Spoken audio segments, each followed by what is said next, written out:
জানিস না কি পরিস্থিতি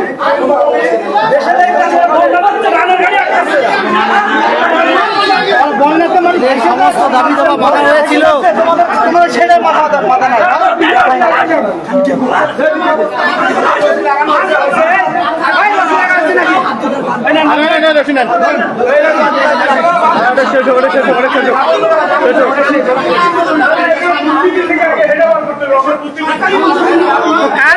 কারা বুদ্ধি দিচ্ছে আপনাদের বলেন? মনে করছে যে কেউ পারবে না,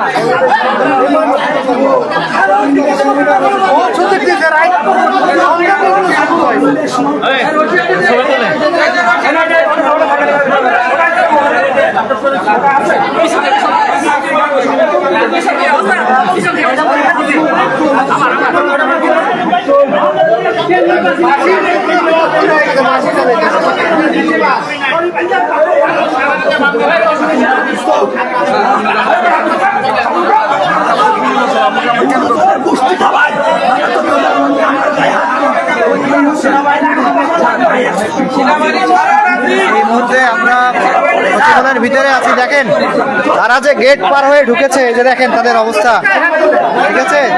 তারা গেট পার হয়ে প্রত্যেকেই ঢুকেছে, প্রত্যেকেই গেট পার হয়ে ঢুকেছে। আমি আব্দুল মুনিম লাইভে আছি আপনাদের সঙ্গে। দেখুন একটু অবস্থাটা দেখুন, তারা সচিবালয়ের দেওয়াল টপকে ঢুকে গেছে। আপনাদের মাথা ফাটাইছে দেখছেন, আর কয়েকজন আর্মির মাথা ফাটাইছে না?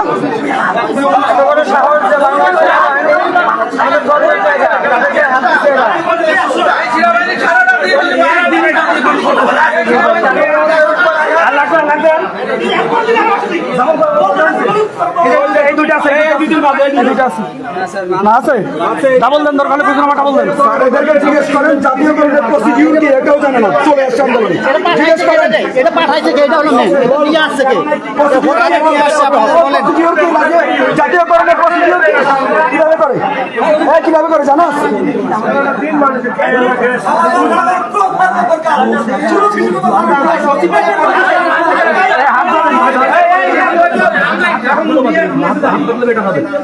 হাত বাঁধছে না, হাত বাঁধেন, এভাবে হাত বাঁধেন, হাত বাঁধেন নিয়ে যান ভাই,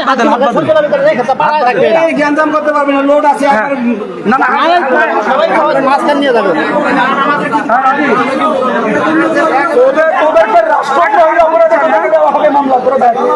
পুরো সচিবালয়ে ঢুকছ, ঢুকলো কিভাবে, ঢুকলো কিভাবে, ওরা ঢুকলো কিভাবে এখানে? ঢুকছিস কিভাবে, এখানে ঢুকছিস কিভাবে, ঢুকছেন কেমনে, ঢুকছেন কেমনে?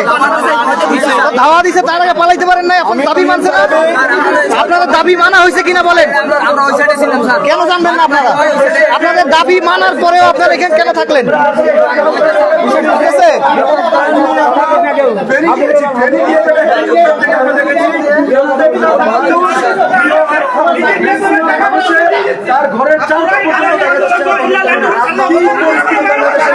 উৎসব ভাই ওনারা গেট টপকিয়ে সচিবালয় সারাদিন অবরুদ্ধ করে রেখেছিল এবং তারা গেট টপকে যে সচিবালয়ের ভিতরে ঢুকেছে। আমরা সচিবালয়ের ভিতরে অবরুদ্ধ অবস্থায় ছিলাম, আমরা সচিবালয় তাদেরকে অনুরোধ করেছিলাম, কিন্তু তারা আমাদের অনুরোধ রাখে নাই। তাদের যত দাবি দাবা ছিল সমস্ত দাবি দাবা মানা হয়েছে, তারপরেও তারা বারবার সচিবালয়ের সামনে আসো নাই, এখন আমরা 16 দিন হয় না ক্ষমতা আসছি, আমাদেরকে কেন তোমরা আমাদের পরে এইভাবে তোমরা সবলের যে বাজে আচরণ সেটা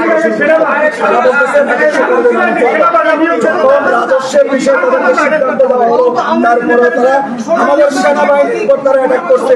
আমরা বৈষম্য বিরোধী ছাত্র আন্দোলন 34 দিন আন্দোলন করছি, 36 দিনের আন্দোলনে আমাদের সেনাবাহিনীর আমাদের গর্ব, তাদের পর আমরা একটা আচরণ পর্যন্ত আসতে দেয় নাই।